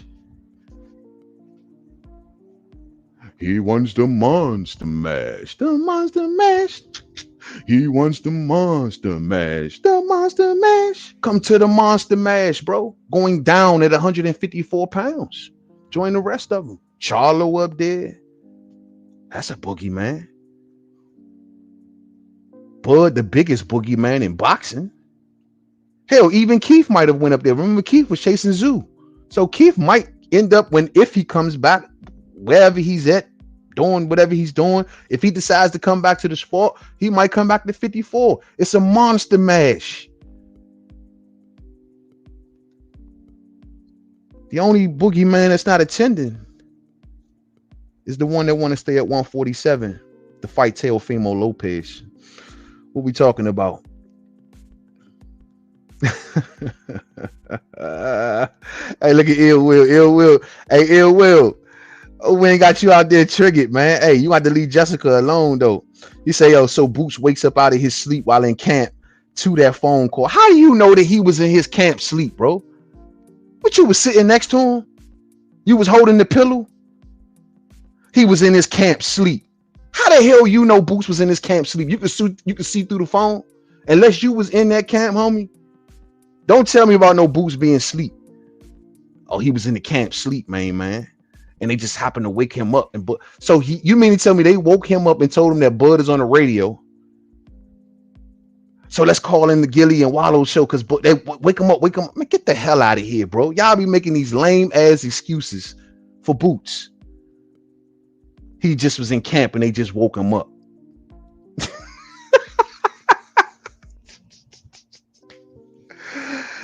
All right, man. Show me the BLK Prime offer. Show me the WBO offer. Hey, I don't have to show you nothing, but I'm sure that they can. Matter of fact, I don't have to show you when Bosie's on record, on tape, in an interview telling you the whole damn story. What more do you need? We didn't tell the story. Boxing fans didn't tell that story. Bosie told that story. Yeah, they contacted us, but we wanted to stay lower to Showtime. Those are the Bosie's words. Yeah, BLK Prime reached out to us. Yeah, but we were lower to Showtime. Meanwhile, they fought absolutely nobody on Showtime. So why you asking me, bro? Go ask Bosie. Since you was in the camp with him when Boots was sleeping and shit, go ask Bosie.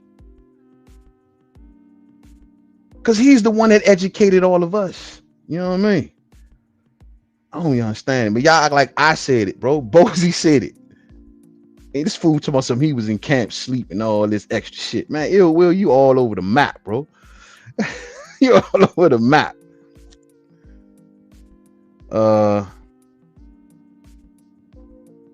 It's purse bid on the 3rd, so hurry up.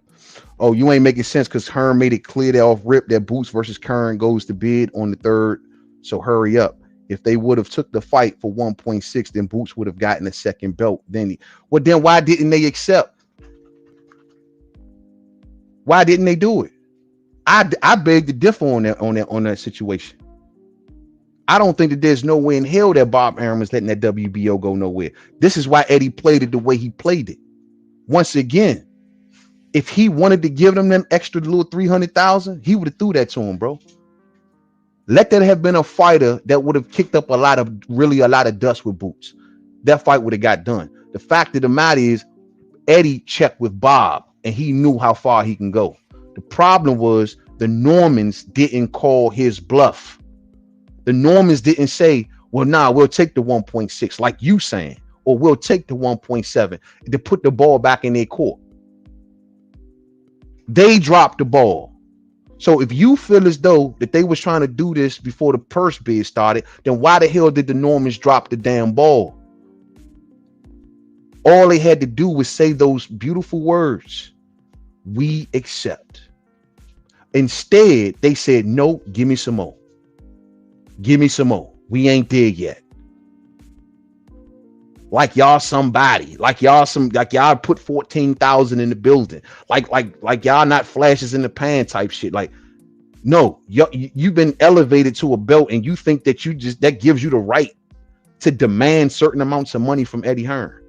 How about you go to Bob with them demands and let's see how far that gets you. Let's see you go to Bob demanding Teofimo Lopez. Because I seen them out here in interviews cussing and going crazy about Teo, yet I don't see Bob delivering. So where the hell is Bob in all of this? This is what I'm trying to figure out. I tell you where he's at. He's in his office waiting for that WBO belt to come back to Top Rank's office. That's where he's at. Why do you think he was hands off in this shit? Situations like this, Bob Arum would have been involved. He would have been talking about it. I haven't seen one Bob Arum interview. Not one. Bob would have been all over this like flies on shit. Oh, yeah, we will do this fight. It's a great fight. Oh, yeah. Oh, yeah. Yeah. That would have been Bob all day, and you know it. Bob has been G14 classified. I guarantee you that the second that somebody eventually does stick a microphone in Bob's face, what he gonna say is, "No, we couldn't do that fight. No, we couldn't do it. It wasn't gonna line up." He ain't letting that belt go nowhere, bro. Promoters work together in certain aspects, man. Y'all gotta understand that. You know what I mean? Understand that.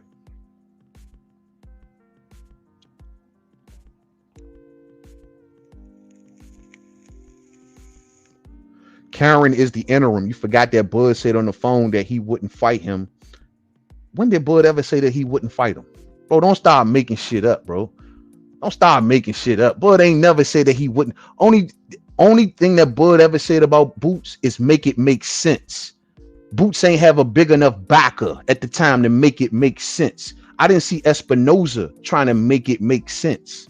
I didn't see Bozy trying to make it make sense. Only one that I seen trying to make it make sense was Bud when he went and found the network that sent Boots an offer to fight Bud Crawford. He was the only one making it make sense.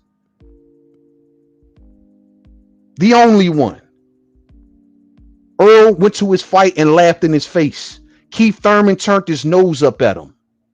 The only one that thought twice about your favorite fighter is Terrence Crawford. That's it.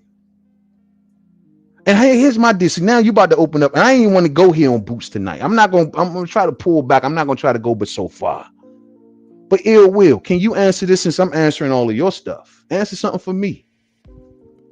And I'm gonna make this real easy for you, bro. Real easy. Riddle me this. And since you know so much, since you know that Boots Ennis was asleep in his training camp before he talked to Bud Crawford, then you should know the answer to this. Why didn't Boots Ennis go after Bud Crawford when he was in the WBO and could have been declared the mandatory? And Bud had no one to fight during that time. Why didn't Jaron Boots Ennis go after Bud Crawford then? And why did he transplant himself from the WBO over to the IBF and took himself away from Bud Crawford only to not get Earl Spence and no other PBC fighter? Make that make sense. And don't worry, I'll wait. Answer that question, since you know all of this shit about Boots. You know he was sleeping in the camp. You clearly don't know that Bozy Ennis was the author of the story about BLK Prime. So riddle me this. Why didn't Boots take the opportunity when he had it at 147? I would love to hear your answer. You know what I'm saying?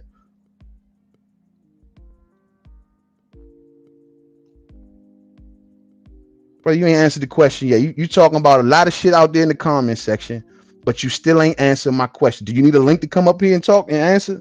I do that too.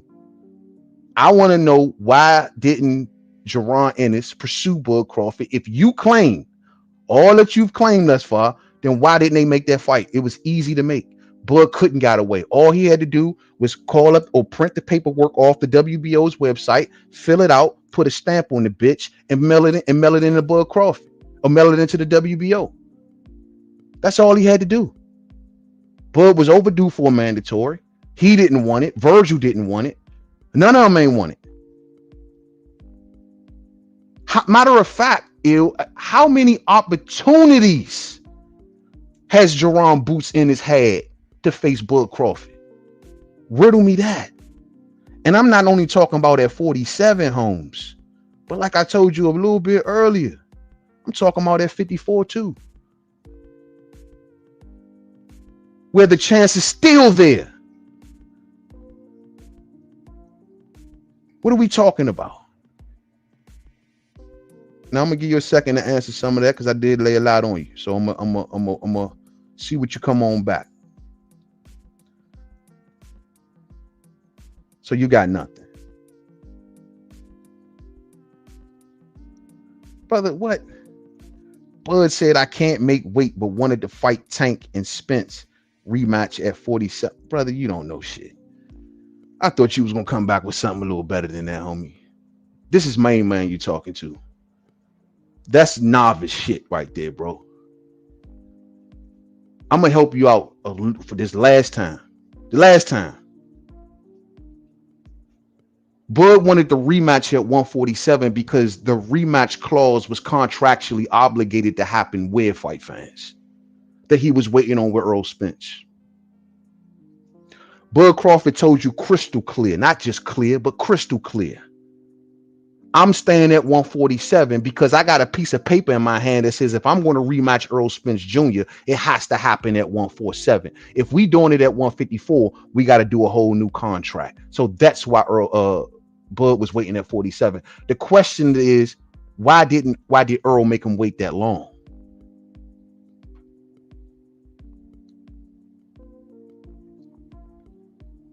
He didn't ask for the rematch. He was contractually obligated, bro. He had to make 147. Had to. If Earl would have came back and activated this clause, and if Bud would have said, nah, man, I'm gonna do what I want to do, then Bud would have been sued to high heaven. Is that what you want? Oh, Bud would have been seen as the duck. Is that what you want? Meanwhile, the bigger question is, why, when Earl Spence Jr. did negotiations, why did he negotiate the rematch clause for 147? That's an even bigger question.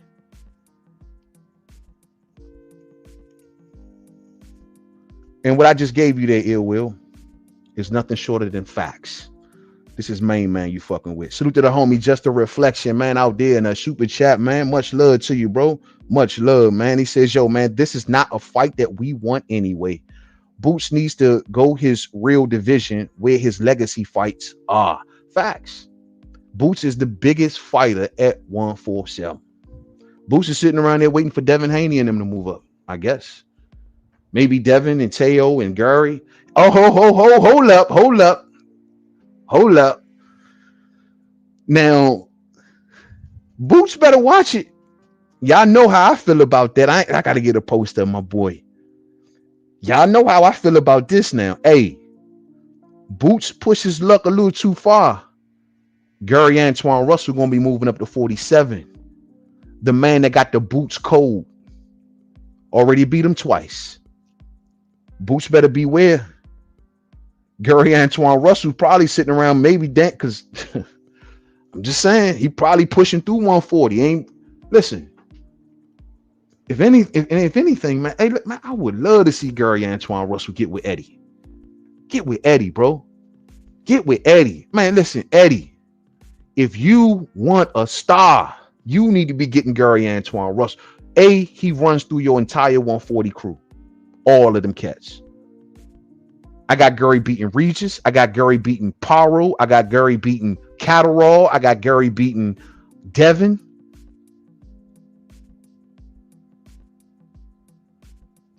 I would love to see Gary Antoine Russell run on over there to the Matchroom. Forget PBC, bro. PBC ain't doing shit for the Russells, man. I would love, bro. If Eddie is smart, you try to grab Gary Antoine Russell, man. Fan friendly fighter, very sellable, easy to sell. He's never had a promoter sit down and sell him. Do you know how easy it is to sell Gary Antoine Russell? Easy. I would love to see Eddie Hearn sign Gary Antoine Russell, man. Yeah, but Boots do need to move up just a reflection, man. I would love to see him go up to 154. I really, really would. He says he want to take over 47 though, bro. I guess none of us can make him do it, you know. But I know when it comes to him and Brian Norman, whatever, however it says and goes, given that we didn't get to fight this time around, I would love to see you know, Brian Norman go do what you do, Boots go do what he do. Hopefully these two can still kick up enough dust to where they kind of still stay joined at the hip. It could be the beginning of something nice. As long as both men keep shining, this can be the beginning of something bigger down the road. And I will say that. Given that Jaron Ennis has a mission to stay at 47 and stay away from the monster mash at 154, well, if this is the case, then this can be the beginning chapter or the opening act for Boots and Norman. You know what I mean? Let it build. But you know, these type of things can be dangerous. Both men has to keep winning. The reason why Spence and Crawford was such a monumental thing is because both men kept winning. The reason why Pacquiao and Mayweather was such a monumental thing, both men kept winning. And even if they did lose, they would jump right back into the win column. In Pacquiao's case, Gennady Golovkin and Canelo, so big, so beautiful. Both men keep winning. You can get a trilogy going. You can get a rematch going. You know, the whole 9 yards. So at the very least, this can turn into the hottest storyline at 147 Fight Fans. And I really mean that. This has the potential to turn into the hottest storyline at 147. The Normans, you got some eyes on you. If you go into your next fight stinking it up, bruh, you go into your next fight stinking it up, you're going to turn everybody off. People going to be watching. You kicked up enough dust where people are going to be paying attention to your next fight, especially the Boots fans. You're going to have Philly watching heavy. So at the very least, man, I hope they both look good, man. Well, since ain't nobody coming to talk to me tonight, man, y'all don't want to come chop it up with the homie. I guess we're going to shut this on down, man. It's going on 9 o'clock. I can still get into a couple old things, man, before the Saturday night is out. You know what I'm saying? Boots will lowball Gary Antoine like he did Rashidi and Norman. You know, and I noticed that's another thing going around. Boots is getting a little bit of a reputation of being a lowballer. Like people are starting to wonder to hear what Stanionis said. Now here in the Stanionis case, when he says that he was offered 2 Boots fights, remember this was under Boots' old situation. This wasn't under Boots and Eddie. He's talking about he was offered 2 fights when Boots was under Espinoza. So my deal is I can't put that on Eddie. I mean, Eddie ain't had nothing to do with that. But if you want to say that Espinoza or they lowball Stanionis, then it was his own people doing it. That's what Stanionis ain't saying. Boots was with Espinoza, you was with PBC. So if anyone came to you with a lowball offer for Jaron Ennis, then it was your own people. So PBC or Showtime, whom you fought for, they lowballed you, homie. You know what I'm saying?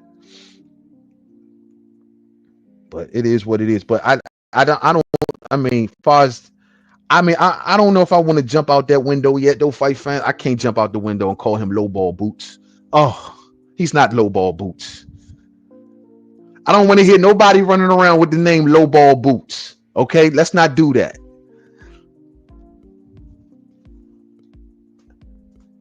Stanionis got lowballed by his own people. Okay, I didn't hear Barrio say he got lowballed. You know what I'm saying? The only one that said they got lowball was Norman. Oh, and Stanionis. Okay, but that don't make him lowball Boots.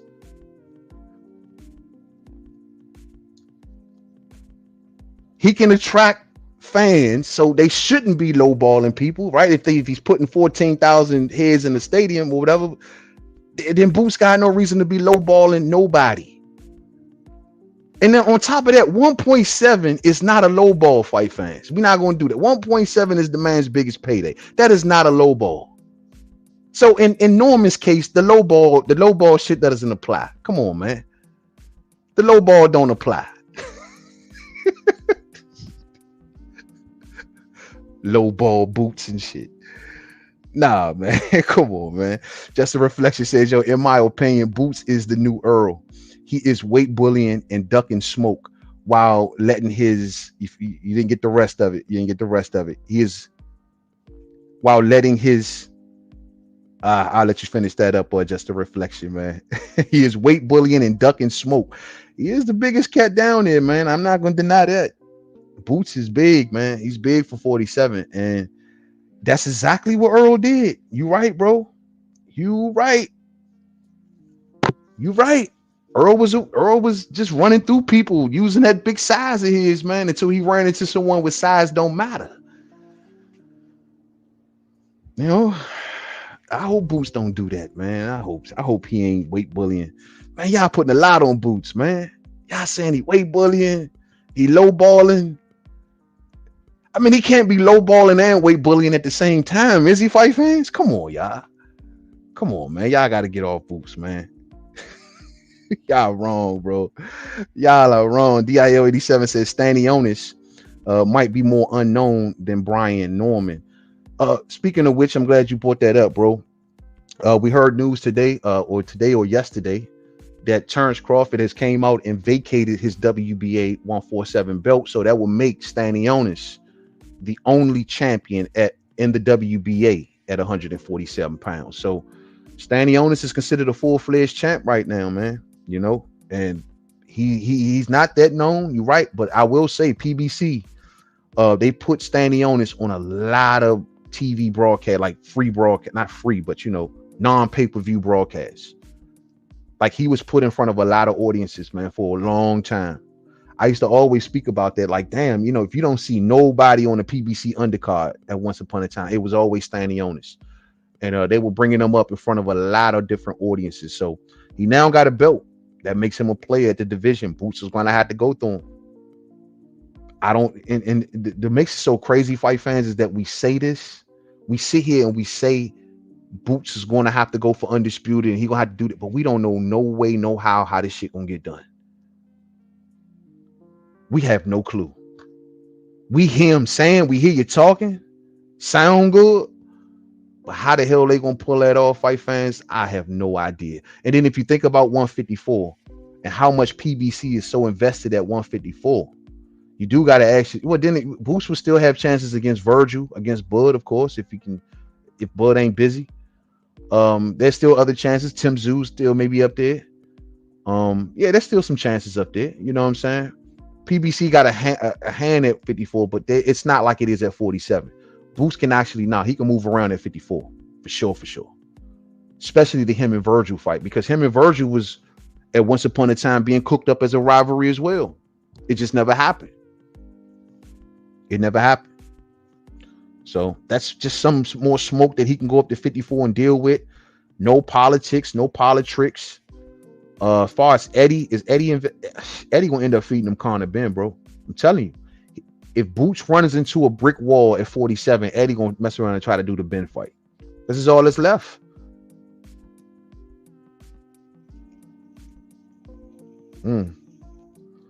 Yeah.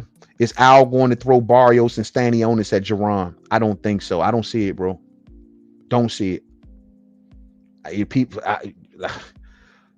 There's more cooperation between PBC and Top Rank. Hell, PBC and Golden Boy than PBC and Matchroom. When it comes to PBC and Matchroom, over these last few years, that's just been the one divide in boxing that's been damn near impossible to close. Like, we've been able to close the Crawford and Spence gap. We was able to close a lot of other gap, but even Queensbury and Matchroom got closed.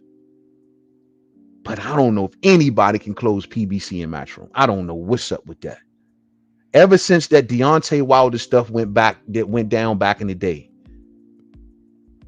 ever since that little moment when Wilder went over there and talked with Eddie and this was like in the midst of the during the Fury and Wilder time and all of that. Like ever since like during that time and whenever Wilder went over there and spoke with Eddie about, and he took Shelly Finkel with him. Ever since that, bro, Matchroom and PBC has just been like off limits.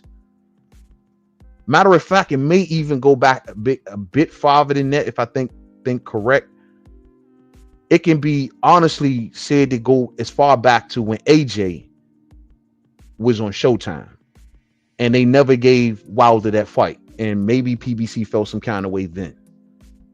And I know a lot of fans say, well, man, you got to blame Wilder's manager and Shelly Finkel for giving them Klitschko instead of giving them Wilder.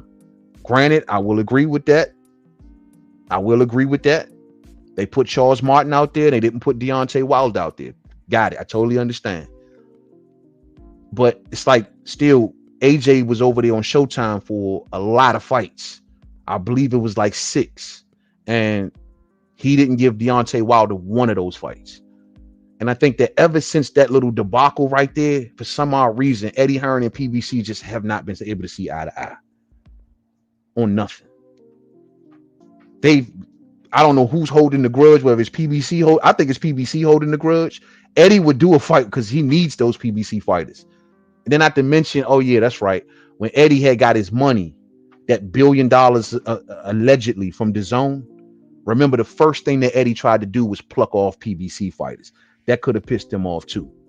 Tried to pluck off Adrian Bronner, tried to pluck off a lot of them. You know what I'm saying? At that time. And that could have rubbed him the wrong way as well. Maybe he came in the game doing messed up business, like severing relationships, not calling the right people, talking to the right people, contacting these fighters through social media, trying to lure them to his side. And I think that PBC honestly just never got over that shit, man.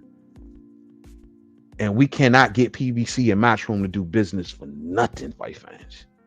I mean, look at what's going on with Canelo. When Canelo fights with PBC, Eddie ain't nowhere near around at all.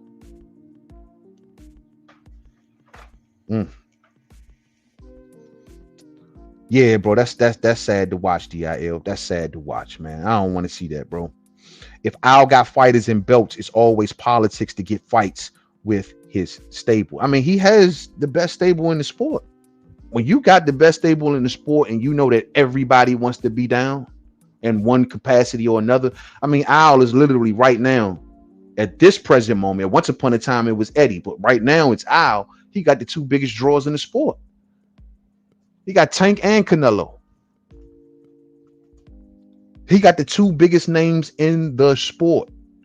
So everybody wants to be down, but Al doing it. Listen, he keeping his, you know, his jewels to himself. The same way when Eddie once again had AJ on Showtime, trying to make a splash out here on an American broadcast. He put him on Showtime with Deontay Wilder, and what did he do? He made AJ a bigger name after that Charles Martin fight, and then he took his ass and ran. He ain't want to have nothing to. He tried to shut Wilder out. He wouldn't. He took AJ and haul ass. And he went over there and he did 80,000 in Wembley and all of that shit. And he said, screw Deontay Wilder. Who is this country bumpkin from Alabama offering him chump change for the fight? Eddie was real when he came in the game. He came in the game on some real fucked up ish, man. Like, and that was called such a big divide between Matchroom and PBC, and it's just never been able to be solved, unfortunately, fam. That's just the way it is. Well, since y'all ain't wrapping it up tonight, fight fans, I'm gonna get low, man. We got another show planned for tomorrow. I think we hit on about 2 hours for the night, so that's cool for me. You know what I mean? Normally we wouldn't go this long on a Saturday, but there is no fights going on tonight. It's a rainy night out here, so I'm gonna go ahead and flip it on over and get into something else before the night is out, fight fans. You know what I'm saying? So I hope y'all enjoyed tonight's commentary. Hey, listen, to everyone out there, anyone and everyone, including my main man, Ill Will 85, who I thank very much for your participation, my man. And thanks for pushing back too. I need that sometimes. It makes the show more fun and entertaining. It's nothing, never, nothing personal. Always remember that. I don't care who your favorite fighter is. You need to be coming here telling me why your favorite fighter will always be my favorite fighter. And it's all love. You know what I'm saying? I want to say thank you to Ill Will 85. Hey, but don't be going at Jessica no more. You know what I'm saying? I caught that. You know what I mean? Jessica is fam. So, you know what I mean? But other than that, bro, Ill Will, thank you, man. I appreciate you. You know what I'm saying? As a matter of fact, one last one from Ill Will. He says, yo, PBC ain't giving Boots. He says, PBC ain't giving Boots belts over there after leaving their platform and top rank.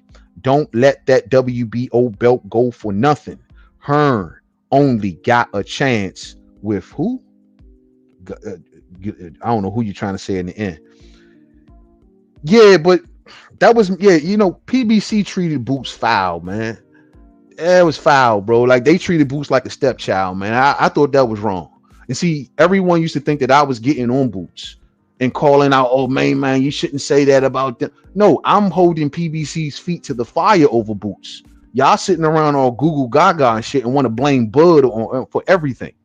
Meanwhile, this cat fighting for Espinoza, and he's gotten nobody from PBC but their trash. I was over here for years saying that, man. And, Boots fans ain't listening. It's too popular to hate on Terrence Crawford.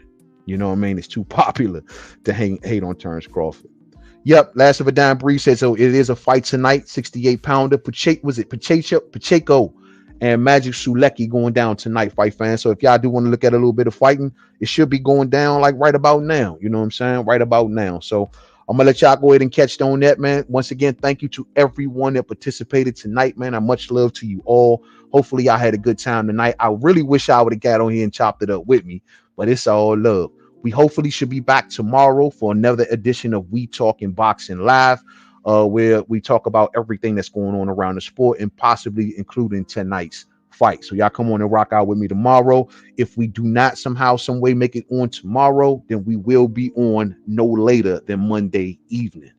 Sometimes my Sundays get a little jam-packed. So, you know what I mean? If I don't make it back in time, then Monday expect for me to be on here covering what I was going to cover on Sunday. You know what I mean? But y'all have a blessed night, man. Stay stressed and sucker free. Remember, demons, devils are everywhere. They want you sad, depressed, thinking that you are not more than a conqueror.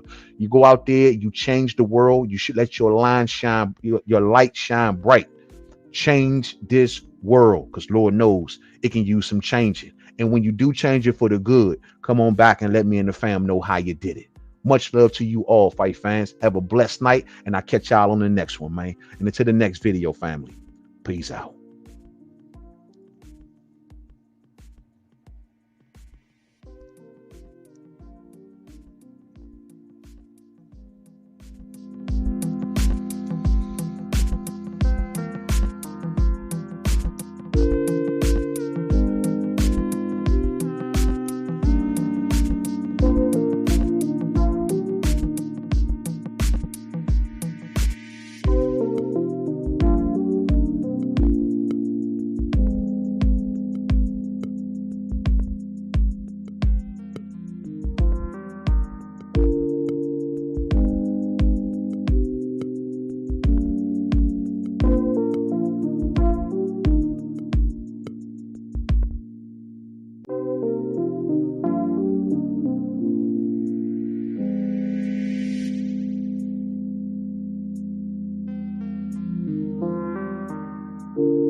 Hey, did y'all catch that Andre Ward and Andre Darrell conversation?